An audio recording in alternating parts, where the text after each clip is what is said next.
Bang! We are back again, boys, for another UFC breakdown. This time, we're going to be speaking about Brandon Moreno versus Brandon Royval, the rematch of two Brandons, and we got a rematch in the co-main event as well. This UFC event is at Mexico, so it's going to be an interesting talking point, right? Because elevation is the talking point of the week. Mexico is very high altitude where they're fighting at, meaning that the cardio, we may see some weird cardio performances. You know, we've seen time and time again over the years that people are going to gas out a little bit earlier. Fighters who historically have great gas tanks are now not those same fighters. Sea-level Kane was birthed because of Mexico. So it's going to be interesting to see how it plays out. I'm going to do a little bit of a different breakdown this week. I wanted to showcase some new cappers, some up-and-coming cappers that maybe you haven't heard of before. I've been wanting to do this for a long time. I've actually done this before on a prior show. I think it was the Lucrative MMA Bonanza, and I had like 8 to 9 people on, some up-and-coming guys. Some guys actually had some fighters on. Shout out to Jeremy Kennedy. And I wanted to do this for a while. And I went on the gambler's perspective with Yanni the Greek and Nick Kalikas earlier today. And in some regard, they were showcasing me, right, as a capper. So I thought, why not do it today, right? I've been showcased, so now I want to showcase some other cappers to my audience. And I've already had a few DMs of people saying like, oh, why are you putting other cappers on your channel? They're directly competing with you. But the truth is, I don't really give a shit about that. You know, people shouted me out when I was coming up. People put me on their podcast. People put me on their platforms. So I want to do the same. I feel like that's what you should do in life. All ships rise with the tide, as they say. I don't really care about competition. I'm not really in competition with anyone but myself. So that's the reason for a few of the people DMing me. And hopefully it's going to make for a good show, man. Some of the people on here basically most of the people I'm going to bring on I've not really heard of before. But it's going to be interesting to chat to them, man. So I know the first person I'm bringing on don't really have too much time. You know, it's late in America. A lot of people were saying, oh, when you going live, man? Like, it's getting late where I am. So I've been super busy today working on my membership site, writing up my full card breakdowns, making a lot of bets. And for me, it takes a long time to make bets because I have to open like 20 different accounts, try and line shop, get the best line on every single account, and then spread my stake out through multiple accounts. So making one bet takes a while. So I've been doing that all day. But I'm here now, so I'm going to bring in my first guest, which is MMA analyst. How are you doing, my friend? Hey, how's it going? Doing all right. Where in the world are you? I'm in New York, so it's about 12 a.m. here. All right, nice, my And friend. it's Well, we'll cold, get unlike straight. where you are. Yeah, man. What did you say? I said, unlike where you are, it's pretty cold in New York and raining right now. Oh, yeah, man. It's hot out here, bro. I don't know. I mean, you can kind of see the sun on me. I'm in Auckland, New Zealand, so it's summertime for us here. It's like the reverse, you know. Most people having winter, but we're having summer. So when it gets to winter, I'm going to come over to your area. You know, I'm going to go into America so I can get 2 summers this year. So it should be fun, man. But I know you don't have a lot of time. We'll get straight into it, bro. First, I just want to ask, like, anyone who's coming on the show today, I kind of want to ask, like, how you got into MMA and also how you got into MMA gambling. For sure. So I started, I'd say pretty early on, like getting interested in martial arts in general. Started wrestling when I was in 5th grade. And then at some point, just kind of saw MMA on TV and like, it was pretty cool. This is kind of has a big aspect of what I do in wrestling. And from that point on, I just started watching. Then in college, started hearing about gambling and sports betting. That was kind of like after the whole Conor Khabib stuff, and I was like, let me see if I can, predict some fights and throw some money down. And the rest is history. Nice, brother. Nice. Yeah, I can tell you're a wrestler, bro. You got that thick wrestler neck. Yeah, for sure. Did you wrestle for long or like amateur I or wrestled. I how did wrestled you go? for about 5 years. Then I had like a knee injury. Was out for 2 years. Uh, Picked up MMA and jiu-jitsu like my junior year in high school, and been like on and off. I had a couple injuries, so in and out of it. Nice, man. So you do jiu-jitsu and wrestling. You still do that today? Yeah, I compete in jiu-jitsu still. I'm actually doing one pretty soon here in New York, so I'm excited Nice, to bro. get ready for that. Yeah, good luck, man. So why don't we speak about a fight, which is the main event that may have some wrestling in it, right? We got Brandon Royval versus Brandon Moreno. And personally, I feel like if Brandon Moreno don't go out and do what you like to do, which is wrestle, he's going to be in a world of trouble here, right? Obviously, he can compete on the feet. We know that. He's a great striker. Like, he's one of the best in the division, really. He's got a lot of volume and great durability. And I always say that you don't have to be a great striker if you have amazing durability, because you can just win a durability battle even if you're the less technical striker. We see it happen time and time again, right? Where these fighters, they have great chins, so they end up getting the better of the striking, even though they're much worse strikers. We see this all the time, right? And I feel like Brandon Moreno can definitely have some success because he's, I mean, Roy Val's got a good chin as well, but I feel like Brandon Moreno, man, that chin's just insane, you know? So I feel like he could still have some success on the feet, but I do think Roy Val will probably pull away just on volume alone if he doesn't wrestle. So me personally, I feel like there's some value on the Roy Val money line. Plus 250 at the moment on Bet Online is kind of huge. Brandon Moreno is coming off another loss of his title. He's already lost his title once. Now he's lost again to the guy that he's already been defeated by twice. He's gone 0-3 against the current champion. I don't know where the motivation levels will be at this time for Brandon Moreno. I think there's some value on Brandon Royval is what I'm trying to say. Obviously, Moreno can get takedowns and win the fight that way, but I don't think he has the same control as Pantoja does. So I don't know if the fight's going to look exactly the same, which I believe that the market is assuming that the fight's just going to look exactly the same as the Pantoja fight. So what's your thoughts on the rematch between two Brandons? Yeah, well, I'd say obviously a big part of this is the short notice. I think in one of his interviews, Royval was talking about this kind of a vacation. Like he's expected to win everything. I'm just kind of showing up here. I got nothing to lose. I think that can go both ways. Obviously, nothing to lose. Go out on his shield. Maybe he'll try to create more of a scrap. Try to just land big shots and really get to Moreno. But I feel like he's just kind of outclassed. I think that Moreno, his boxing has really improved since when we have seen him earlier in his career. I think his scrambles are really good. Obviously, the route for him is going to want to take this to the ground and want to try to find his sub, maybe get ground and pound in. I do think this goes longer than their first fight. I think that'll also help with just the way that Moreno's been in Mexico City the whole time training camp. He's had a whole training camp.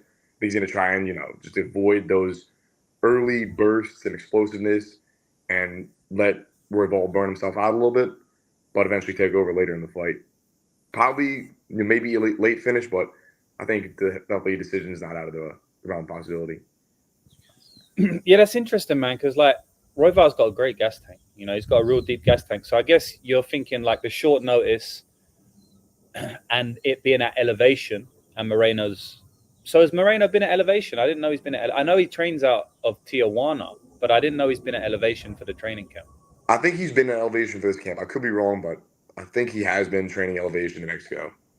Okay, that makes sense. Yeah, we're gonna see some weird performances, man. Like, part of me thinks the elevation stuff may be priced in, but I think a lot of people betting on this won't even know about the elevation, right? Like most of the public market won't even care about elevation. We're gamblers. We look into these things, but I guess most of the people will kind of just be like, oh, I think this fight is going to win regardless of the elevation. I kind of would be surprised to see Royval gas out here, but obviously a submission could happen at any time. So yeah, man, I feel like Moreno is going to win. So I agree with you on that, but I don't really think he should be minus 300 to be honest, bro. So yeah, I may take a sprinkle on Brandon Royval, or maybe I already have. I don't know. We'll see how it goes. Yeah, I would say just like from my perspective, if you go like Moreno, like an alt over, like an SGP, jump that number down. I think that's probably the way to do it. Like I said, like I do think, especially early on, where Royval is more explosive and more dangerous, especially on the feet. So I would kind of I would imagine that Moreno would want to draw this out a little longer. Yeah, I agree, man. I want to get to this chat as well because my man Daz Files left me a super chat. I'm not in my usual setup, as you can see. I had a Wi-Fi issue, so basically I had no Wi-Fi for the last day or two, and I need Wi-Fi to place my bets, man. So I've thought, you know what, I might as well take this opportunity to rent out a lovely place, and that's where I'm at right now. So I ain't in my usual setup. I don't have two screens, only one. So bear with me today, boys. I'm a little bit. It's a little bit tough to keep up with everything, but we got Daz Files saying cash big parlays madness stream. Yeah, so I do a parlay madness stream every week. I'm doing one tomorrow, and we're trying to cash some more parlays. Last week we cashed. What did we cash, boys? Was it like 60-1 or 30-1 or something crazy, man? I don't even know what that was, but yeah, hopefully we can cash the same again. All right. So, is there another fight you want to chat about? Like, is there any fight that you have a big bet on, or that you're confident in, or whatever? Not particularly right now. I'm a guy that likes to kind of wait for weigh-ins, see how things look. But one I thought was interesting was the Alta Moreno fight. I think that one could definitely be a good dog to look at. I think Alta Moreno's really scrappy. Yeah. I think it's an interesting one, especially because he had that loss to Elliott. Looks really bad on the takedown defense, but I think he might surprise some people. Obviously hometown Mexican. We always like to root for the hometown guys. Did not go well in Canada, but maybe things change. I think he's definitely a guy to look at, especially on the scales. Yeah, okay. I don't really have too much of an opinion on that. What price is he at the moment? Do you know? I want to say plus 160 right now. Yeah, okay. I need to get the odds up here, boys. Anyone know what odds he is at the moment?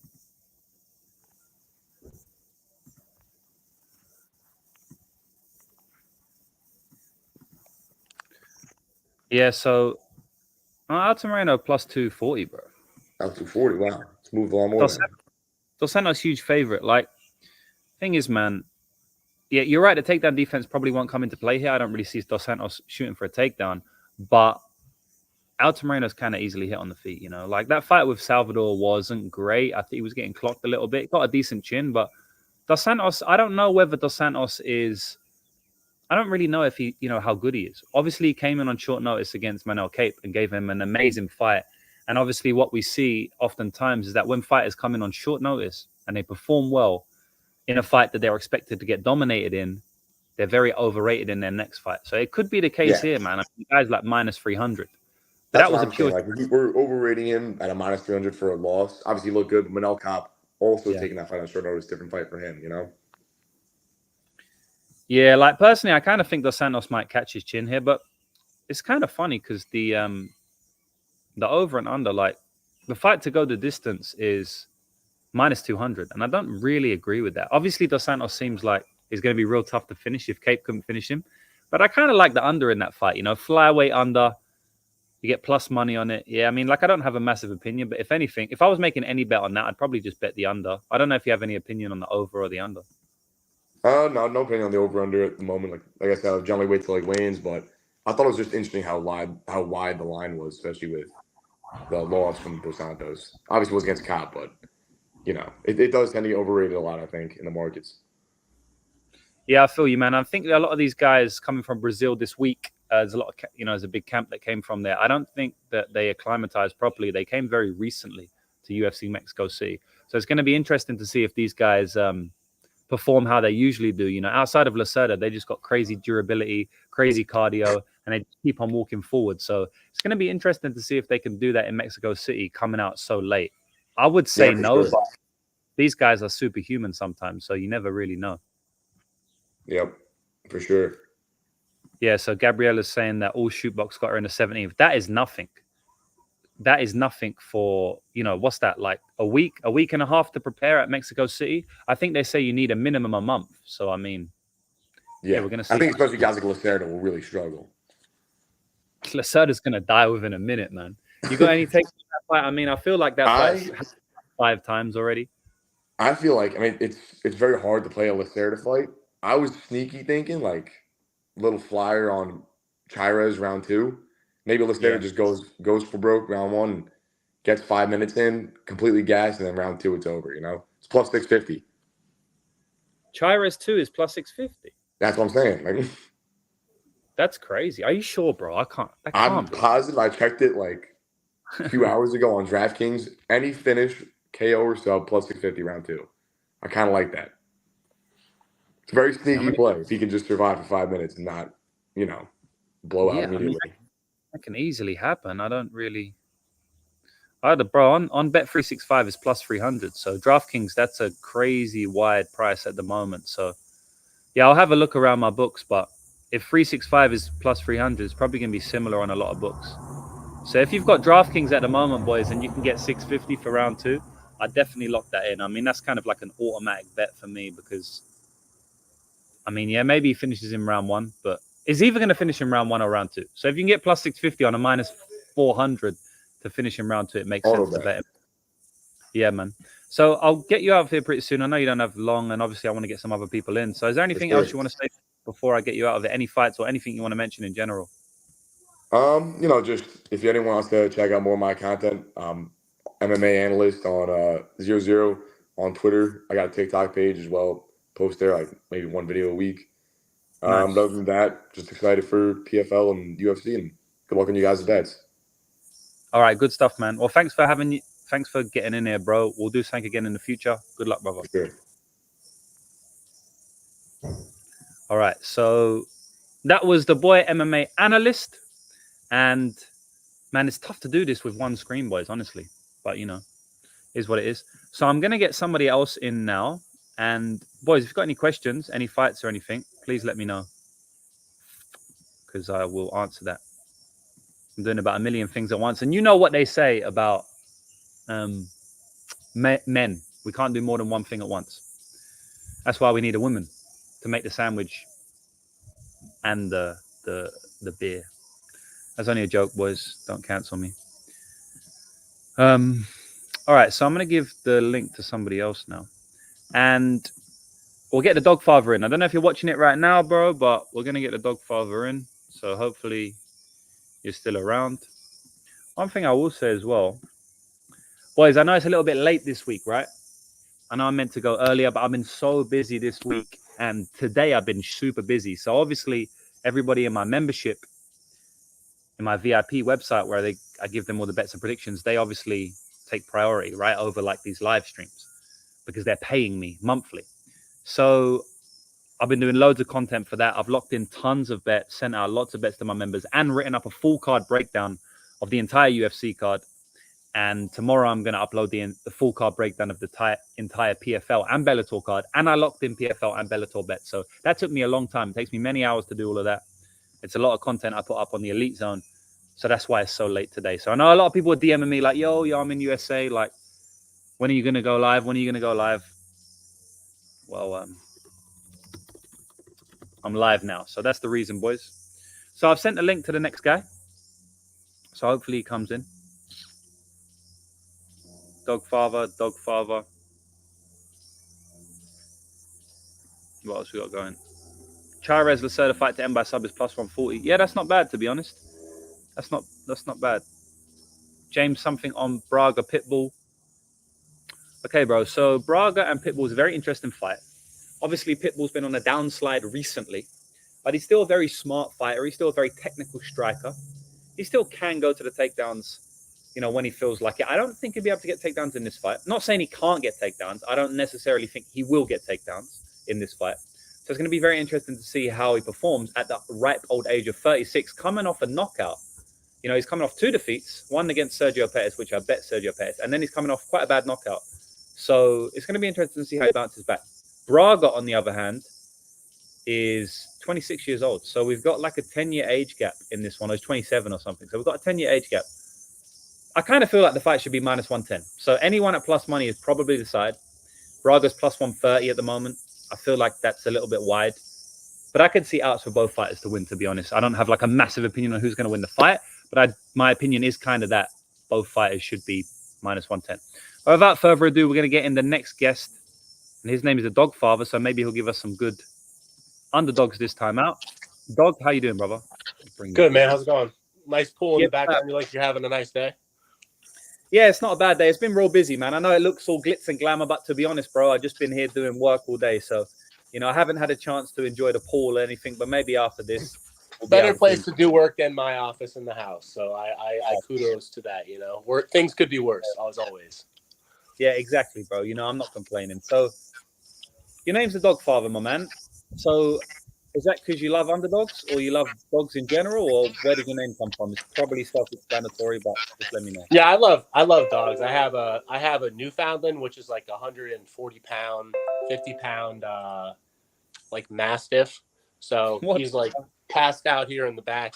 Ironically, obviously, betting MMA, especially regionals, like there's a lot of value, as like on these underdogs. I caught you talking about Braga before I got in, and I bet Braga in PFL the other day at 160 when the line kind of blew out a little bit. So I'm riding with you there if you're on that. Yeah, I know. I saw it. I was like, I got to bet this, and I got I got the opportunity to look at a little bit of the Braga tape like prior. We're both familiar with him and obviously project Pitbull. So not too, yeah, I mean, I feel like there's value there, like you said. So I'm going to ride with that one. I'm excited. Just got done watching some A1 combat tonight. Card went pretty well. So yeah, feeling good. Nice, bro. Yeah, like, I'm on that as well. And Big Bird saying you'll keep telling my Braga bets. This is appalling. Shout out to Big Bird. Yeah. Big Yeah. Bird, bro. I I tried to tell the boy every single week, a massive underdog. He needs to start tailing my bets. So Jay's saying, bro, you put out a bet on that fight. What do you mean you don't really have a lean on either side? So like I said, I think the fight should be minus 110. I don't have a lean on who's going to win, but I do have a lean on where the value side is. So if you can read between the lines, you know what I'm saying there. Some people shouting you out. So Dogfather, do you have like your own channel or something? Because a lot of people are telling me that, you know, I need to be getting you on and stuff. No, I've been betting MMA for a long time, and I've always been just kind of by myself doing my own thing. I don't really give a crap, you know, for lack of a better term, like what anybody does or anybody tells me. Like I kind of just do my own thing and, you know, listen to people and try to get as much information as I can. You know, I try to be contrarian as much as possible, but at the end of the day, like I feel like I have a decent eye for the game, and you know, I feel like that's come to fruition, and most people who know me can see that by interacting with me through Discord or other forms of social media. And like, I'm more than open to talk to anybody about bets. And, you know, there's a reason why people are shouting me out, right? It's not because I'm shitty at this, you know? Good man. I like to hear it, bro. I think the 150-pound dog is awake now, bro. Is that really 150 pounds? That's insane, man. Yeah, you want to see him? He's over here. Yeah, I do want to see. Where is he at? What? He's hiding? That's a bit dark. Can I flip the camera? He's over here on the floor. Maybe people can see. I don't know. It's a bit dark for me, but I'm outside, so the sun's glaring a little bit. Yeah. Yeah, he's a massive dog. I'll send you a pic for the jokes, but yeah. Do you know Dan from Half the Battle? I do know Dan from a Discord, yes. Yeah, so Dan had posted the photo of his dog. I don't know what dog it is, but it's a German huge. Shepherd. Yeah, okay. It's massive, bro. It's like bigger than Dan. It's like this big, and he was holding him up like 3 years old. It's crazy. Yeah. Bro. That I think that originated his Taporia bet was the fact that Taporia is German and he has a German Shepherd. So kudos to Taporia and German Shepherds out there. Yeah, that's the sharpest angle, bro. So let's get into the card, man. Do you have any bets you want to speak about, or just any fights in general from this weekend's UFC card? Yeah, I particularly like. I'm not sure if anybody has discussed like Jesus Aguilar. It's probably my favorite angle this week. Yeah. I mean, I bet it at 120. I bet Aguilar 2-3 on Bet Online near openers around like 850, and I think 1300 was round 3 when it opened. I put half a unit on both of those, and I have 2 units on Aguilar's money line at 120. I still think he's the side at plus 105 here. I line him like slight favorite, probably like 55 to 60% if you really want to get aggressive at it. And it's largely because we don't know the cardio dynamic with Mendonca at 125, especially at elevation and the hellacious pace that Aguilar pushes. You know, if folks don't really want to get on the money line side early, you can live bet Aguilar and probably take the late round props. You know, I know there's danger with Mendonca, especially early.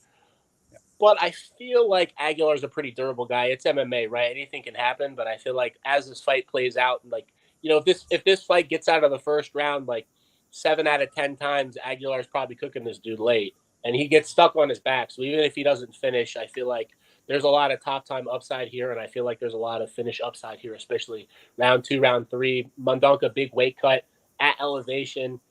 You know, Aguilar's Mexican. He's going to be with his people in Mexico. Like, they're setting him up for maybe getting the late finish here. And I feel like they've used Mendonca as kind of a chess piece, right, to get guys back on the winning track, it seems like. Yeah, it's funny because when Mendonca came into the UFC, I thought, you know, this guy may have a future. You know, he seems like quite talented. He's very athletic. He has a lot of power. And I actually played him at like plus 300 against Yavid Bashra. And I thought it was a decent performance for him. You know, obviously he showed a limited skill set because he was just winging wild hooks. But that skill set can actually get you a lot of wins in the UFC. If you hit really hard, if you've got decent durability, and if you're extremely athletic, you can get a lot of wins. But then the performance against Nate Maness was, you know, very bad. It shows a very, very negative fight IQ. I actually think his fight IQ is terrible. We obviously saw that in that fight. And it's funny because I'm on the exact same bets as you. Like all 3 of them, I've played them. Even the same lines as you. I don't think the brown props I got exactly the same, but plus 120 I got as well. So I don't want to, go over the fight again. I'm not going to echo exactly what you've said because I agree with everything. But we're both on Aguilar there. I think he's going to cook him late if he doesn't get finished early. I can see something stupid happening, like maybe him getting guillotined instead Or of him hit. doing. Yeah, I could see like a Mundunka flying knee, like killing us Yeah, both here. But like it's live. yeah, Like he's live to get deaded in round one, right? But like we know how it goes, right? At the end of the day, I feel like I'm on the right side if this fight plays out, how I expect it to. And if he dies in round one, he dies. Who cares? I'll live yeah, to fight exactly. another day. So At the plus money with this type of fight, it's not hard for me to pull the trigger. So yeah, man, I'm with you there. We'll see how it plays out. and then What other probably another one. I don't know. It's not an exciting bet that a lot of people are talking about, but I'm on Bondar at plus 100.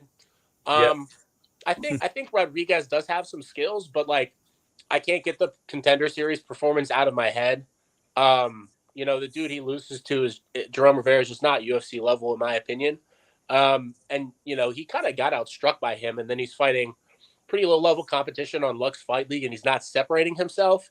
Give me the guy at plus 100 who I feel like has, you know, just for me, I have more data to back here at underdog odds, and really the market's just down on Bondar because of the two finishes or just the two awful looks in the last two fights. So yeah, let me fade the folks that haven't done enough tape and haven't really thought enough deep into this fight that are proving the market here. I'll take a contrarian angle on that one.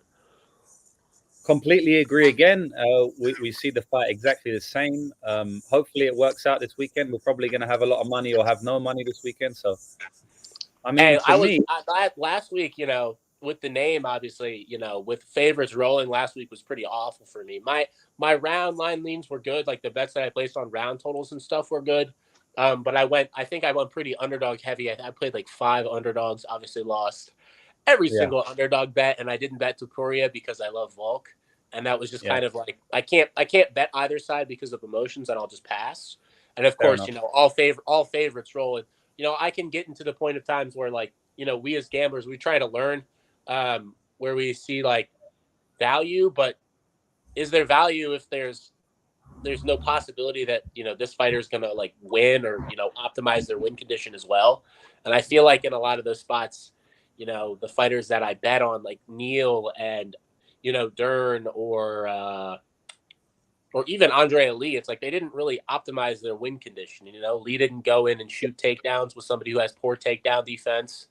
Bagney didn't throw enough to really get in Gary's face and make him uncomfortable and use his physical advantages that he had. And then, Dern, when she got on top, was more, worried about control and conceding to half guard instead of trying to pass and get to dominant position. So, I feel like I made pretty good reads on what could have happened, but the fighters that I bet on didn't optimize their win conditions. So sometimes you have weeks like that. Sometimes 11 out of 12 favorites roll and you lose money, but I can't expect to be perfect every week. So. Yeah, I always say like, there's two parts to MMA betting because on the first part, everybody, in my opinion, has a style that they're good at, right? Some people are really good at betting parlays. They just are. I'm really good at betting parlays. Some people are really good at betting underdogs.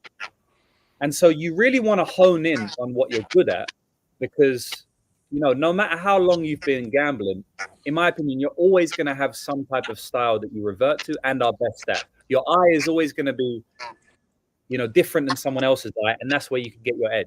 But I think on the flip side of that, it's extremely important to always be versatile and be trying to become a good all-round better. So, like, if you love betting underdogs, you still need to be trying to bet favorites or at least get good at betting favorites, right? Because then you're leaving money on the table if you can never do that. So, it's just like there's two parts of MMA betting. Sometimes there's no favorites on the board, and that's when it's really good to bet underdogs. But sometimes it's vice versa. So if you can flip between both, that's when you're going to make the most money. And definitely last week was a card for favorites. I had 2 money line bets last week, which is less than usual. And that's because I like to bet underdogs as well. I had Taporia and then I had Mackenzie Dern. So I couldn't hate on either of those bets, but Mackenzie I'd Dern make was the a real. Dern. I'd probably make the Dern bet again at like the line that was available. Because Yeah, I I feel agree. like at any point she could have probably locked up the submission, and Lemos kind of beat her up and she still didn't quit. So I feel like I'm okay. I feel like I'm okay with that one. Again, I'd probably do Yeah, that at like plus 125, 130. But yeah, as you yeah, say, it's challenging, right? To to bet favorites sometimes, largely because I feel like it's hard to figure out where you cap a favorite because there's kind of a shorter margin sometimes in the like the higher odd ranges. So something that I've tried to get better at, because it's really easy to just look at plus 175 and be like, oh, this should be a pick 'em, let me bet it, right? And then you go through the board and you lose money on favorites that massively cover, and you go, well, I knew this guy would wrestle him up. Why didn't I just bet? Like, why didn't I bet this guy? I see him get taken down on tape all the time. Like, he clearly had a massive grappling edge, and I just decided to be like, oh, 65%, 70% is too much juice for me to bet into. And the guy covered 80%, and I just left money on the table. So, something for anybody who's betting to kind of think about is, every single time you kind of like miss something, or you watch tape and you miss something, like, you got to figure out where you did something wrong. Like, I'm very honest with myself, and I feel like that's important for all gamblers, you, me, and everybody. So yeah, it's kind of my style. I'm pretty hard on myself. It's been good though. I think, process is more important. Yeah, I completely agree. And when you're being honest with yourself, you basically just have to recap the line after you watch it, right? But what I see a lot of people doing, and they mainly do it just to justify their bets, but what I see a lot of people doing is this thing I like to call illusion of value, right? So you'll get it in fights where it might be a kind of a close fight, and then someone will be on a plus 200 and they'll say there's value. But I think oftentimes it's hard to cap value with certain fighters. Certain fighters will always just do enough to win. Now, obviously, with the judges and stuff, that does play a part. But I see time and time again people saying they had the value side just because they had a plus money side in a close fight. It's not always the case, because sometimes that fighter would have won 80% of the time, regardless of how the fight played out. So that's something to be aware of as well. Illusion of value. I felt like a good example for me recently is I bet on Lapalus against Basharat recently. And, you watch back the fight and you go, oh, all these rounds were close, right? And it's plus 250. But if that fight plays out, 10 times, I feel like Basharat still wins that 8 out of 10 times, like 9 out of 10 times, because he's always going to hit takedowns no matter what happens. It's like maybe 15% of the time Lapalus hits lands like a KO or hurts him and wins and steals maybe a round. But that fight plays out and he lands takedowns at will and controls and banks those rounds like probably 8 out of 10 times. So I have to realize that, yeah, sure, I thought there was value, but the way that fight played out, Basharat's landing takedowns there and I'm cooked. So I'm not sure if you got any other fights you want to discuss. Maybe we can find some contention between us here, so we can argue. That's why I didn't mention too much about the fights you already. I think, bro, when I'm talking, I think there's an echo on your speaker. I don't know if you can mute your mic when I'm talking. Yeah. So that sounds better now. So it's good if we can get some contention. I don't know really. Maybe on Chris Duncan. A lot of people are. I'm on Manuel Torres. Yeah, I'm on Torres at Pick'em. Okay, yeah, so am I, minus 125. Man, we're lining up on every single thing here. We're gonna get cooked. We're getting cooked, or we're fine. Yeah, I bet him at 112. I think. The line came in over the past couple weeks, and I was kind of tracking it and looking at it, and my boy Pierce Big Bird kind of said, "Hey, have you looked at this line?" I said, "Yeah, I've been looking at it," and he said, "I think this is probably it," and I kind of went, "Yeah, I've been looking at it," and I just kind of bet it to win 2 units. I feel like it's probably one of my favorite spots on the card, but there's a lot of angles to play on this, right? You could live bet off after round 1. You could play Duncan decision if you want to hedge, but I don't really like hedging. If I find a spot and I like it, I'm just going to play it. Like I feel like you end up leaving money on the table long-term if you just are good at betting. You don't need to hedge if you got to trust your angles here. So yeah, I land Torres like 60, 65. I mean, probably 60-ish%. I want to say 65. I'll just say 65 for be a little bit aggressive. But, you just see Duncan get hurt enough and, it hit enough and, have trouble with fighters who are somewhat athletic. He's pretty solid. Like, overall, his MMA game is pretty well-rounded. He's physical. he has good basics, good athleticism. He's at ATT, has good cardio base, and it's proven, right? It's proven cardio. So I can understand why folks would play like Duncan at plus 170 because there is upside on the Duncan side if this gets past round one. But I mean, in round one, like Manuel Torres just sees red every single time he gets hit. And I really do like his striking. I've heard some folks say that like his striking's not that intelligent. Like I actually think it's pretty intelligent. I thought, the KO to over Moda was pretty intelligent. He switched stances to take away the left hook from Moda, so he couldn't constantly throw like 1, 2, 3 and get clipped over the top of his shoulder. He switched the stance to southpaw so he could enter like with the 2 or the elbow, and you could see Moda going to throw the same check hook, but he's not in the stance for that to land, so he just pulls it over the top and hits him right clean. So yeah, there's just little things that I see in his striking and that I don't see in Duncan. And the physicality and the durability, I just like massively in favor of Torres' side. So I lined him there, and I don't see how, even if this gets over 7.5 minutes, I'm concerned. But like I don't even know. That's where I'm concerned. Like I know folks say, "Hey, out of round one, we're cooked," but we got a minute break, and I got another 2:30 for Manuel Torres to put it on him. So yeah, I like the spot too.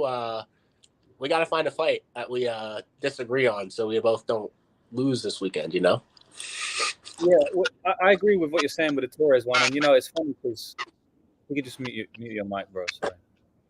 Yeah, so I think with the Torres fight, something to speak about from an MMA meta perspective, because I'm agreeing everything you're saying with the breakdowns. So we'll leave the breakdowns a little bit. I like to mention the overall concepts of MMA betting. And one of the things I see in the market, right, is that a lot of people overrate fast finishes. We see that all the time. It's happened throughout the course of MMA betting history, and it will continue to happen. But it's funny because also some people underrate early finishes. So it's really just a case-by-case basis. And I believe that Manuel Torres sitting at Pick'em, people are underrating the early finishing ability because Chris Duncan gets hit all the time. He jumps into a firefight. Manuel Torres jumps into a firefight as well. Manuel Torres brings out a firefight, right? And I don't really see how Chris Duncan doesn't get hit in this fight very hard. And okay, if he survives, kudos to him. But I'd be very surprised if he doesn't get hit very hard. The only way that will happen is if he gets takedowns early. But I don't like this guy ain't a great wrestler, man. Yeah, he was getting takedowns on Morales when Morales was gassed and that. But I mean, I don't think the guy's going to get takedown. I mean, he was even struggling to take Slava down at times, when he was rocked after he got rocked initially. So I think Torres is going to be able to find that chin early. And I think at this point, the early finish was being underrated. And I also think that Torres' submission in round one at over 10-1 is a decent price. I mean, at the moment, the implied probability is like 8%. I mean, I think that Torres finishes this dude like 60% of the time early. So I wouldn't be surprised to see him get a submission more than 8% of that time. So yeah, man, I don't mind that. I mean, I obviously think it's going to be the KO, but Duncan has got, like, he doesn't just go out from one punch. We've seen time and time again now where he can survive. And I wouldn't be surprised if he shoots a sloppy takedown like he did against Slavakors after being hurt. And we know Torres has got those long limbs. He will latch up that guillotine. He's done it many times on tape. So I wouldn't be surprised if he does that again. That could be a little 10-1 flyer. And yeah, that's my breakdown for the fight anyway. I'll talk to you about one more fight and then I'll get somebody else in here. Have you got any takes that you think maybe I'm on the other side? Because then we can have a little argument or not. I don't know, brother. I don't know your bets this week. Quinones and Barcelos. I think there's some value on Quinones here.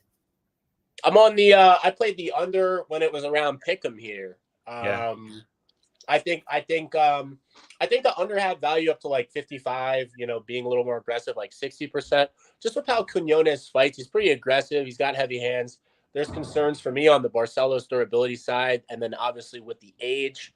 Barcelos clear grappling edge here, and I feel like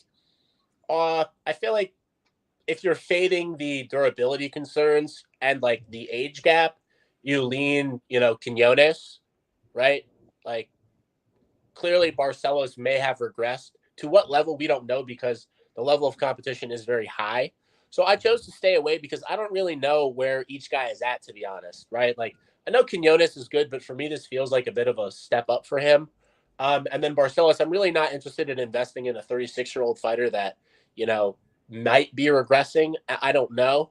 But I do think Hayoni is probably the better fighter here as like a well-rounded mixed martial artist. But I do have concerns with like Barcelos' durability. I do think he has a grappling edge that he could use. I do think he still cracks. I have seen Quinones hurt, and I do have concerns for his striking defense. But what Quinones does bring is he does bring the fight. He does push a pace. He does have heavy hands, and he's a pretty well-rounded dude, and he's only 27. So I can see how there's value in an angle on the Quinones side, but with kind of how I view the fight, I feel like the under was a play for me. Yeah, just because I feel like there's a bit of, push and pull with how I view the line here. I can see value on Quinones, but, I do think Barcelos is the better mixed martial artist. So I passed on the money line side. I do lean Barcelos to win, though, but I don't have a bet on this one. Yeah, I mean, I agree again. Like, I would have played the under as well. I wanted to play the under, but I saw that the under had blasted out to like $1.66 or something. So, I mean, I can't play it at that line. So, you was part of that. So well done, mate. I probably would have been on that, and we would have agreed on something else again. Yeah. You moved the line, so I jumped on the Quinones side. So people are getting a lot of bets today, man. So did you get around 170? Yeah, so I got plus 170 personally. Yeah, I got plus okay. I can understand that, right? Like at 145, 150, I felt like Barcelos was probably the side. But with the danger factor Quinones brings and the age and the possible baked in improvements here, like I can understand, betting into plus 170, but at 150, I feel like Barcelos was the side. But even at that, like I kind of looked at it and went, do I even want to back a 36-year-old here that I don't know what level he's at right now at elevation in Mexico when they're bringing in a Mexican to fight him who's younger, might be more dangerous. Like, yeah, pass. I just took the under because I felt like this could be violent. And I don't think at the line it was at, they were breaking in like any Barcelos finish equity because he hasn't had a bunch of finishes. However,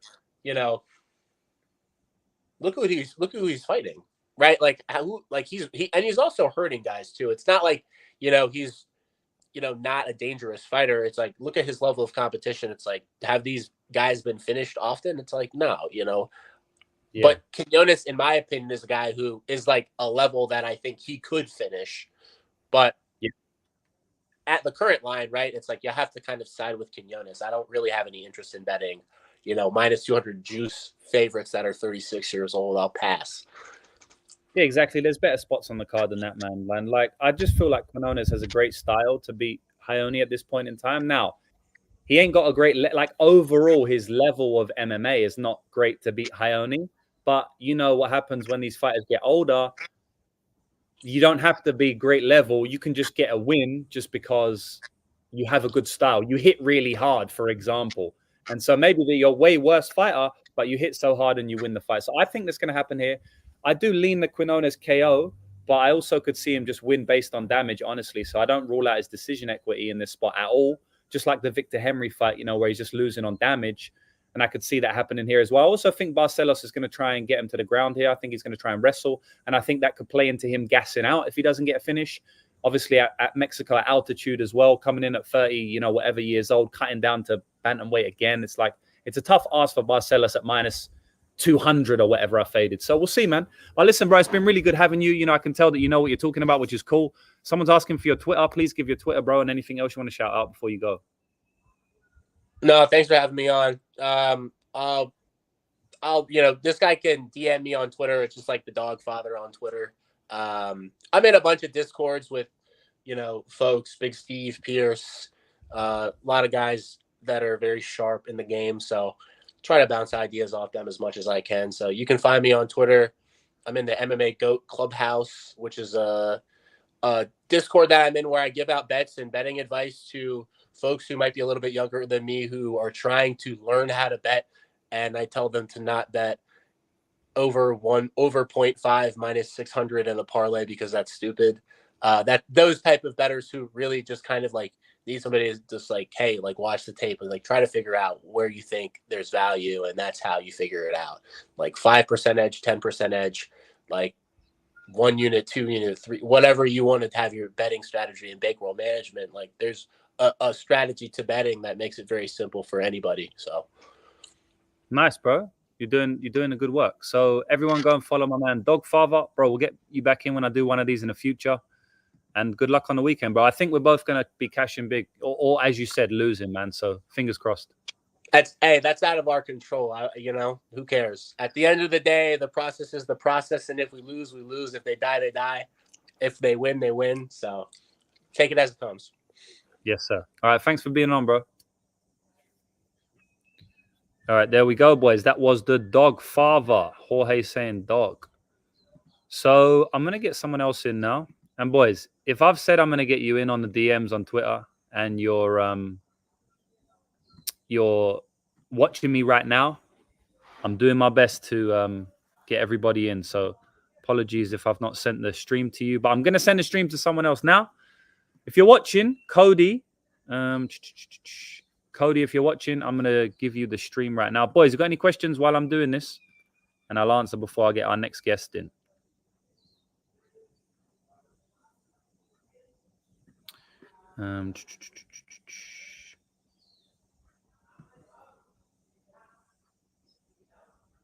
All right, I'm sending you the stream right now, brother. Bang. So hopefully you can join, Cody. If not, all good. But please let me know. Need to send this to my man Dravi as well. But Dravi, if you're listening, bro, I got like many people in my DMs wanting to come in as well. People saying they got to go sleep soon, so I've sent it to them first. I think you might have said that as well. I don't know, bro. Oh, you just said you do it another time. All right, so I've sent a link to my man Cody. We'll see. I don't know if Big Bird is drunk, but he's talking a bit of grease today. He's saying cowards aren't even mentioning the best bet of the week. What is it, brother? Give us it. Come on. Big hype. Yo, can we get a lucrative 95% play for the free ski? Bro, we don't have 95% plays out here. I don't know, man. 95% plays. Who is that? Who's the 95% play this week? You know what? There's some fella in PFL. I'm going to give you a 95% play, my guy. All right, boys, are you ready? I'm going to give out a 95% play this weekend on the PFL versus Bellator card. We got Abdullah Al-Qatani. So go and lock that in right now, brother. That is a 95% play. Go and lock that in. And yeah, man, I think that's going to cash. Jason Jackson, 95%. To be honest, it's probably close to that, man. My man Cooper's done out here. All right, so I've sent the link to Cody, but he's not here right now. So I'm just going to send a link to somebody else. I'll send a link to Dravi MMA. And hopefully he can come in. What we got? Safety, parlay leg. Alcohol is haram. If no one mentions it, I'll join and bless. All right, come on, chat. Do you know what he's talking about or not? Jason Jackson better. Yeah, Roman. Is that stand me up? No, not stand me up. Yeah, versus Ortega. So I've broken this fight down. Have I broken it? I feel like I broke this fight down on the gambler's perspective, which is on UFC Fight Pass. But I'll do it again here, of course, for you boys. So basically, I believe that Ortega's the side here. I think plus money in this fight is the side in general. I believe that the first fight wasn't an indication that we need to change the implied win probability by this much. Brian Ortega closed the -190 favorite in that fight. Now he's looking at a +150. I don't really understand how the implied win probability has changed by like 20%. I don't really know what's happened. Even more, I don't really know what's happened, to be honest, for that to happen. If anything, we've seen Yair Rodriguez get taken down in that first fight. And, that was actually an indication that maybe Ortega was about to get his game going. Because Yair Rodriguez doesn't have a great ground game. Yes, he's got a little bit of a triangle. He's got a decent guard. But, I mean, I don't really think that Ortega was going to get submitted by a triangle. So if that is the case, then he probably was going to get some ground and pound going. He was probably going to start to wear on Yair Rodriguez. And now the rematch, he's a much bigger underdog. I mean, he wasn't even underdog. He was a favorite. So he's flipped from favorite to underdog. I don't agree with it, boys. I think Ortega can drown Yair Rodriguez. Now, yes, of course, Yair Rodriguez can like win the fight. I mean, he's going to tee off on he's going to tee off on Ortega early. We know that, right? But I don't necessarily think that that's going to lead to a finish. I mean, Brian Ortega has a great chin. And if he can last the first round or two of getting hit, then, I mean, the guy's probably going to take over, to be honest, boys. I mean, both fighters are very durable, but I think one fighter has more grit, more toughness, more durability, more determination, and he's a more opportunistic finisher. And that guy is Brian Ortega. So I'm going to go with Brian Ortega in the fight to win outright. And obviously, I'm calling there's value on his line, right? If I'm picking him to win outright. But I do think it's a close to a -110 type fight. I'd probably make Brian Ortega like -125 personally. So, look, boys, I've sent the link to a few people. And so we'll see if anyone joins. If not, I'm just going to go because I'm hungry and I want to eat some food. And then I'm going to do a full card breakdown for the PFL and Bellator card for all of the members of my website. And that's going to take me at least an hour to write, right? Actually, maybe more than that. So I'm going to need to do that. So I might just go soon, boys. We will break down what other fights are on the main card, boys. Give me some main card fights and I'll break it down.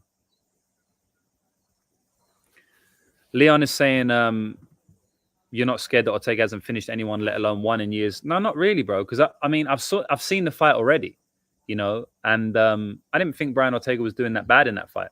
And then on top of that, look, to be honest, I am not say scared, but I am a little bit worried that maybe Brian Ortega isn't what he once was. You know, it is possible that Brian Ortega is a little bit washed now. It is possible that his motivation isn't the same now. I don't know if he's in the same headspace as he always was. I don't know if he's training as hard as he always was. I think he maybe passed his prime a little bit. But I also think Yair Rodriguez, you can say the exact same about him. And so, yeah, there is some potential worry, but it's not worry enough to make me call the fight any different than a 50-50, to be honest. So I'm going to get my man Roman in right now. He's a capper himself. And like I said, I got a couple of DMs saying, James, why are you doing videos? Why are you doing these YouTube streams with other cappers? You know, they're directly your competition. They're trying to get people to sign up for their service. First of all, I don't give a shit if people sign up for my service. You see how much money I make from MMA betting in general. I post up my slips all the time. I've been posting slips for the last 5 years. I make enough money from MMA betting. I don't need people to sign up for my service. Also, I don't really subscribe to the fact that, you know, if I big up other people, it's going to affect me in any way. I mean, at the end of the day, man, people like who they like.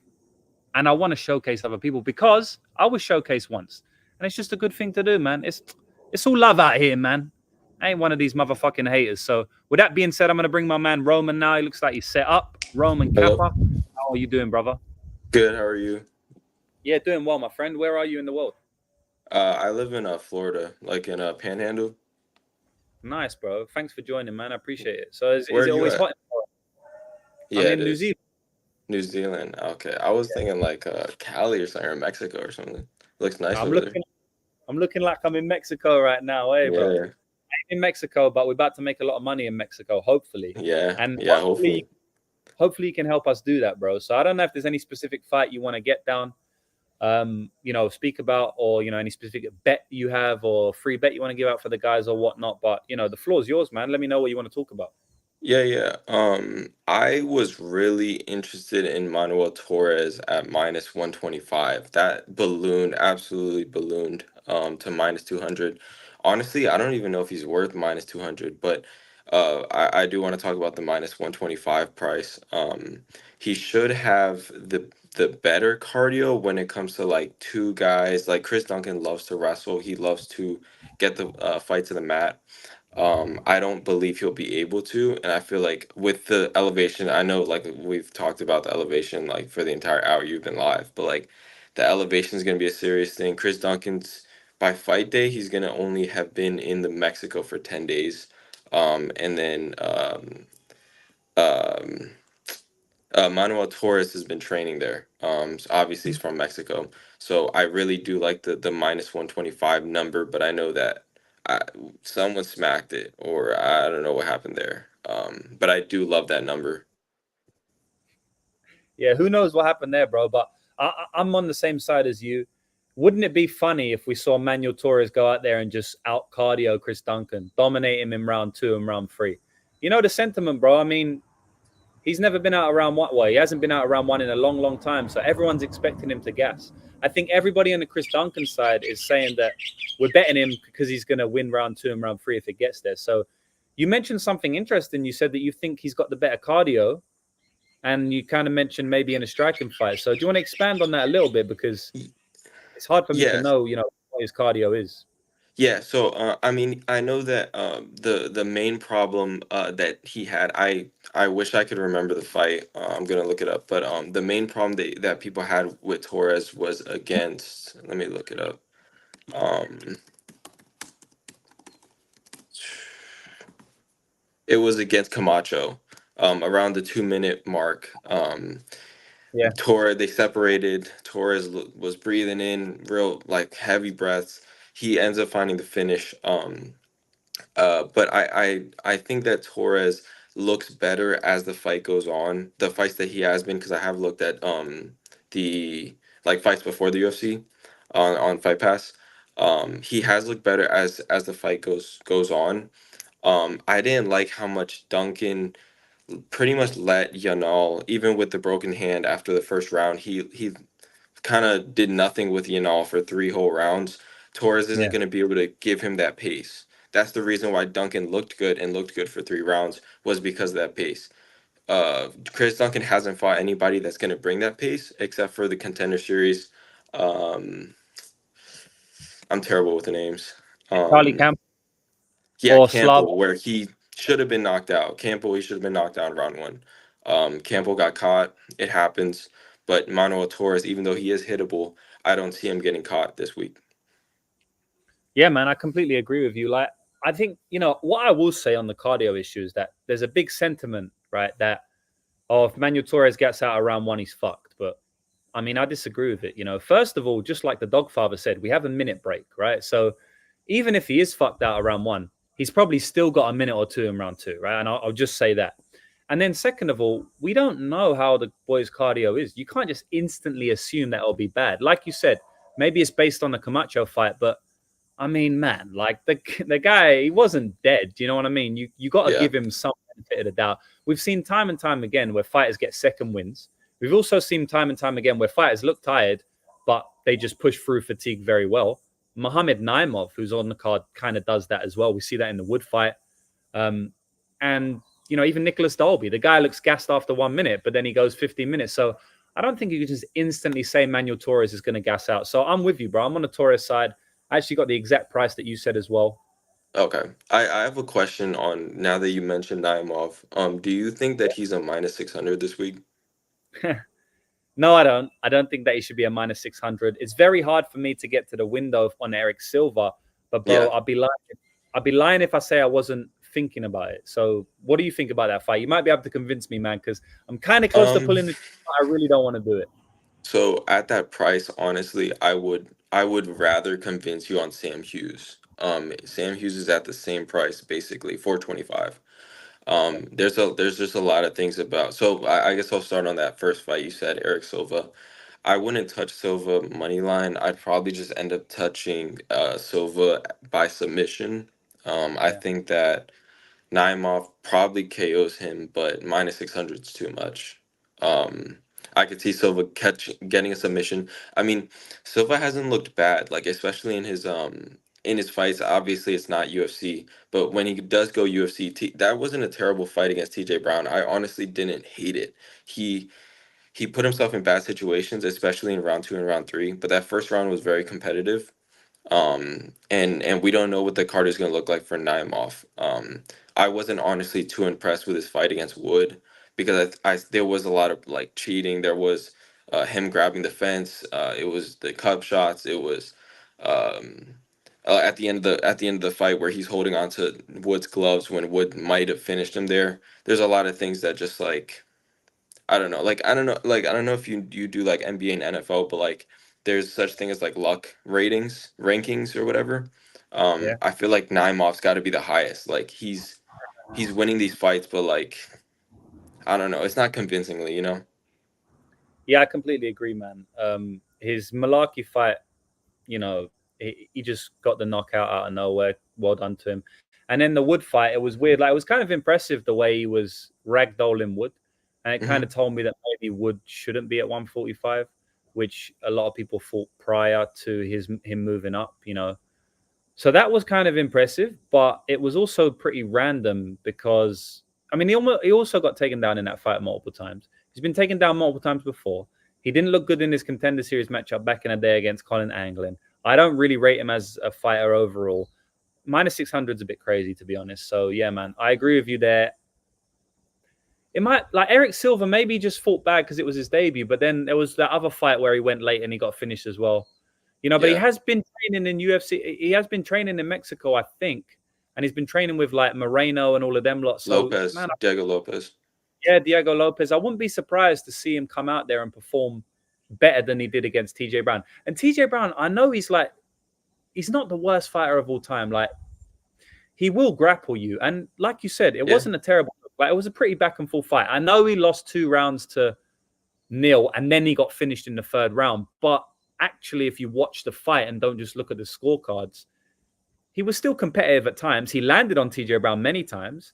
yeah. And I feel like TJ Brown's chin held up very well in that fight, to be honest. If he lands the shots he did on TJ Brown against Naimov might go down. We see him get dropped by Wood before. I wouldn't be surprised. I know he's quite tough, but I wouldn't be surprised. And then, yeah, I don't know. It's just a weird fight, man. I can't get behind 600, but it's probably just going to be a minus EV win for Naimov. Yeah, yeah, I agree. I think he probably gets it done. Minus 600's absurd though. You can't play that. Yeah. So, is there anything else you want to speak about in terms of like the fights? Can I just ask you this? Because, man, everyone always breaks down fights every week, and it's boring to me, bro. Something I wanted to mention, or something I Hmm. wanted to ask, because like this is about showcasing people that haven't been on my channel before. And Yeah. one thing I want to ask you, which I did ask the first guest, like, how did you get into MMA betting, and how did you become? Yeah, how did you get into MMA, and how did you get into MMA betting? Yeah, so it actually happened in the same event. So basically, I just got into betting and I wanted to actually do what I was doing now, which is like selling picks. But like obviously, when you go in with the wrong intentions, like it doesn't work. Like you have to go in with the right intentions. But at the time, it was the wrong intentions. But anyways, so I had never heard of MMA. I just heard of Conor McGregor, and he was fighting some scrub named Dustin Poirier, the second fight. And so Yeah. I had $100 in my account, and I was like, McGregor's gonna win easily. Like I don't even know who this guy is. So then I bet it, and at the time, $100 was a lot for me. But I watched the fight, and Poirier obviously beat McGregor. But that was the first time like I put money on something. I didn't care about the outcome because like I watched the fight and I was like amazed. Like it was the best thing I've ever seen. And since that fight, I've just been obsessed. Really. Oh, nice, bro. So, did you look into, because you're obviously in the scene right now, you're speaking to me, which means you're in the online MMA betting community, Twitter, YouTube, whatever you want to call it. So, how did you make that transition to know about me, or I know someone tagged you in it, or like start following this type of community, building a brand online? Did you jump into it straight away, or did you want it to become a good gambler and not lose your money on Conor McGregor again and start researching stuff, or how did you get into that? Yeah, so I just ended up starting to like, yeah, as a fan, just not betting. I started watching MMA, loving it. I watched every card. But then I started like also betting with it. I think Prize Picks for me was the thing. I don't know if they have that in New Zealand, Prize Picks. I know what it is, though. I know what it Okay. is. And so because I had a couple friends that would use Prize Picks, they would just be like, "Yo, I don't know anything about MMA. Like, what do you think about these fights?" And so then I just got obsessed with that because they have like fantasy scores, significant strikes, and stuff. Yeah. And so I got obsessed with that, and then like basically I just helped so many people like win money that didn't know anything about MMA that I was Mm. like, I'm kind of interested in making content around this, and then I Okay. just never stopped. Nice, bro. Yeah, that's Yeah. kind of similar to my story in some way. Like when I started, and this happened not just with MMA, but with horse racing and greyhound racing as well. But like when I started winning a lot of money or winning consistently, all of my friends, just like you, all of my friends asked me to help them. Like, oh, okay, so like, what can I do this week? And I just found that I was like, I'm helping all of these motherfuckers. Yeah. I might well start helping people like online as well. And that's kind of when I first started to make content back in 2019 or something. It was because I was already helping tons of people in real life and I was earning money for myself. And I was like, well, I'm helping all my friends. Let me help some people that I don't know online. Like there must be other people that like it. So it's kind of like a similar foray into MMA betting, which you have as well. So yeah, man, look, thanks for coming on, bro. I'm going to go now because I got a lot to do tonight. And one thing I want to say before I go, is there anything that you want to shout out? So shout out anything. Sorry, bro, I'm doing like 4 things at once here. But yeah, man, shout out any you want to do, bro. You said you sell picks, so let the boys know where they can find you. If you've got any content as well, they'll probably want to know about that. Yeah, no. I'll just leave you with my Twitter. It's at Roman Cappers. I put a lot of stuff for free. I have a lot of Prize Picks, UFC content. That's about it. Yeah. All right, awesome, man. So Roman Cappers, everyone go follow him. Appreciate you being here, man. Nice to chat for you for the first time. We'll connect on Twitter and we'll do it again sometime, bro. Good luck this weekend. Awesome. Thank you. You too. See you later, bro. All right, that was Roman Cappers. I need to ask him why his name was Roman. I just remembered that one right now. I guess, is his name Roman? That's a pretty cool name, to be honest. The Romans were beasts. All right, I'm going to get Big Bird in here now. I mean, the guy was talking Greece. The guy's saying, like, we're cowards. We didn't mention the lock of the century. So he's about to come in and tell us the lock of the century right now. Big Bird PH. Why is it PH? Is he from Philly? So yeah, man, I'm sending this to Big Bird. And boys, got anything in the chat? Let me know, and I will know. I miss you saying got into betting in 2013, lost money on Max Holloway versus Conor, made my first 600K in 2014. Wow, the year after he got into MMA, he made 600K. How did you do that, bro? Threw a bunch of my winnings into Bitcoin 2015, sold in 2021, just kind of throwing cash on bets for fun now. Good, well done to you, brother. So you must be a multi-millionaire. So shout out to you, my man. Anyone who can make that type of money is a great thing in life, bro. Now you can retire your family and all that. So people are saying, Big Bird, stop eating cheesesteaks, get in here, bruv. So I mean, the guy stopped eating his cheesesteaks because he's here right now. So I'm gonna bring him in. Big Bird, what's up, brother? You got some mad noise in the background. You might be a fan. I don't know about how you. Yeah, let me go turn that off real quick for you. That's loud. There we go. Because we need to be able to hear this lot, bro. You know what I mean? We can't be overshadowed by the fan. But I mean, you touched on it. You touched on it a little bit, but you're a bit hesitant right there. I know fortune favors the brave, and Dave Mason's been testing me all week. I'm beginning reverse COV left and right, but I'm doubling down, man. It's Eric Silva season, bro. I don't know why we are not just sending that plus 425 to the promised land. It's the first fight of the night, so you're going to get a quick bag, and then you're going to enjoy the rest of the fights. But real talk, though. Like, this guy, Nemov, made Colin Anglin look like Khabib. He made Oliver Murad look like Jordan Burroughs, bro. What you think Eric Silva's going to look like, bro? He's going to look like prime Damian Maia, bro. I mean, if you're not betting this, that's on you. But that's free money if you ask me. Okay, there you go, boys. You heard the lock of the century, plus 425 or whatever it is. Like, I did touch on it, and to be honest, the reason I haven't betted because the line keeps going up, so there's no reason for me to make my play right now.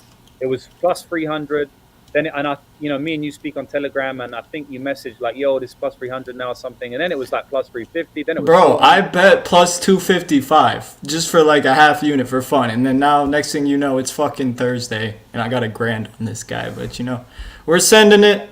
Honestly, if it's a minus EV or plus EV loser, so be it. I think it's a good bet, but I don't know. I feel like everyone's got to donate on. Say that again. Do you think he's gonna finish? I mean, You've watched the Neymar tape, dude. This dude's not like some elite grappler. I mean, like almost every time he gets taken down, this dude's like turning the back. So it's like, I know Eric Silva. People give him shit for T.J. Brown. I mean, it's T.J. Brown. I mean, he's nothing special, but like that's a middle of the road UFC journeyman. And I don't know. I like Silva's jiu-jitsu, man. Everybody was talking shit about him, and then you watch the tape, and you're like, okay, he's 36. That he doesn't have the age going for him. But I mean, he's honestly not as bad as I was anticipating. So seeing this line move, I don't know if someone's putting a lot of money behind Neymar, bro, but can only be such a bad bet at 85% implied odds for Neymar, man. Like, I probably will play it. You know, like I've said, the line is crazy. The thing about it is, you watch the TJ Brown fight, and I can't give him too much shit for that. Like, he competed in the fight. I know he lost both rounds on all 3 judges' scorecards, and then he got finished in round 3. So if you just wiki cap or MMA scorecard cap it, MMA decisions cap it, then you're like, all right, he's probably a shit fighter. But like you say, regional scene, he looks decent, not fighting great fighters, but he's obviously dangerous. Even in the TJ Brown fight, though, he was competing in that fight. He took him down multiple times. He had control. He had top time, but he made stupid mistakes. There was that one time in round 2 where he was on top, and then somehow TJ's just fire trucked him, lifted the leg, and just get on top, and then he kind of just rode out the round from there. The thing I don't like about Eric Silva, to be honest, is just the way, like his cardio, In the TJ Brown fight, he gassed out badly in that fight. After the first round, he looked fucked. TJ Brown's corner was screaming, he's done, he ain't got nothing left. And that's because he looked completely gassed. And the only other time he's got out of round 1, he also gassed out and got finished in round 3, So it's like, it's probably not the UFC debut. Because I want to chalk it up to the debut, but it probably ain't the debut. All right, he did get out of round 1 more time, and he got finished in round 2 very early. But when the fight goes late, he doesn't perform well. And Naimov, he's tough, man. Like, he is tough, Like, he gets wobbled, he gets hurt, but I can definitely, like, I would be kind of surprised if he finished him, Eric Silva. I guess he's a finisher, so I can't be super surprised. But it's very hard for me to see Silva win outside of round 1 or early round 2. And for that reason, I don't like betting him. But to be honest, Big Bird, I ain't going to, argue with you too much. I think the line's wide. There is value. I'm not going to make a case for Naimov. But it's tough to put your money behind my guy. Hey, but listen, honest, bro. You got your chalk last week, bro. It's time that we lose some chalk in Mexico, bro. And that's why you have to duck and dive on these cards, bro. A lot of people, they bet dogs every card. But there's many cards where we get no dogs. So that's why people lose money. So the last card, I knew that there wouldn't be a lot of dogs winning. And what did I do? Bet on 2 underdogs only. Mackenzie Dern in a 50-50 fight at plus money, whatever. And then Taporia, who won the fight as an underdog. I didn't bet any other underdogs. But the week prior to that, many, many underdogs. And this week, I got 5 underdogs. And the only favorite I have is Manuel Torres at minus 125, right? So I know. Dude, I've bet that as well, bro. I might as well write it up as mush right now, bro. I haven't seen a single Chris Duncan take all week, but I've seen a few. I mean, yeah, but it's pretty binary, man. It's either Torres deads him in round 1 or you can live bet off of Torres. But I bet you I can guess the dogs. I know you mentioned Aguilar and Quinones. You on the King of Peru? I was thinking about it, bro. I know I know me and you are different. I like to kind of bet on underdogs. That's kind of my style. Got fucked last week on it, but I guess my philosophy is I make a good bet. I'm fine with it if it loses. You know what I'm saying? Like if Neymar wins round 1 and he just gasses bad, I made a good bet. Shit happens. It's MMA, but I don't know. I do see a lot of dogs this week, but it seems like I don't know about you. It seems like a lot of live bets where the favorite probably has a good round 1. I mean, you look at Rosas versus Tercios. I don't even think you touched on that. I see people playing Tercios pre-fight. I get it, but it's like, Rosas probably wins the first round at an extremely high clip. So why do you not just wait for a live bet? But, I mean, everyone has different styles. That's what makes us all profitable, bro. Yeah, but I just figured, I know you're going to get going. I just wanted to hop in and say, let's put some money on Eric Silva, man. All I'm going to say, if he wins, you're going to want to be there, bro. And if he wins, you've given it out to the people. So you've done your job, bro. Plus 425 exactly. right now.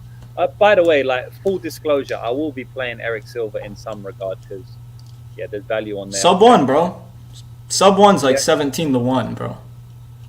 Yeah, that's crazy, to be honest, bro. Like, I think that's a big part of his win condition. I might just do a little bit on the money line and then a little bit on the submission. But, I'm doing flat staking for the most part these days. So if I go in on a bet, I usually go with my full flat stake. But we'll see what happens, man. Maybe I make a exception because I don't think Eric Silver's good at all. But yeah, man. Oh, no, they both fucking suck, bro. But yeah, I just figured I'd hop in, bro. I'll let you get going, bro. Peace, James. Best of luck this weekend. One more thing, bro. Like, is there anything you want to shout out? I know you got your Twitter and stuff like that. I don't know if you've got anything else you want to shout out, boys. Nah, I kind of just be lurking in the shadows. You can subscribe to my OnlyFans, Big Steve MMA. But yeah, that's about it. All right, you heard him on there. Him and Big Steve have an OnlyFans, so I'm not going to be subscribing, but maybe some of the guys in the chat are onto that. But thanks for coming on, brother. Eric Silver season. Yes, sir. Peace out. Good man. So that's the man, Big Bird, Pierce. And I'm getting bit by mosquitoes now, so you already know what that means, boys. I got to kick out. But I appreciate everyone being here. As always, bit of a different show today, right? Bit of a different show. I don't usually do this, but I wanted to do this because, like I said, just wanted to showcase some guys. Why not? I've done it now. Hopefully you enjoyed it. Hopefully some of those guys go on to become good, profitable handicappers that give you free bets, that give you good bets over the coming weeks, months, years. And that's it, man. Not much more to say. Blunt Force is saying, cheers, James. Fun one. Betting silver in honor of Big Bird. You got a lot of bets out from me today, boys. I gave a lot of shit out. That's what happens when other guys come on because they ask you what you're on. And I'll say it. You know what I mean? Like, because I'll say it. I don't really mind. Like, I got my service, but we beat a ton of line movement this week anyway. So, I mean, I don't mind telling you I'm on Manuel Torres at -125.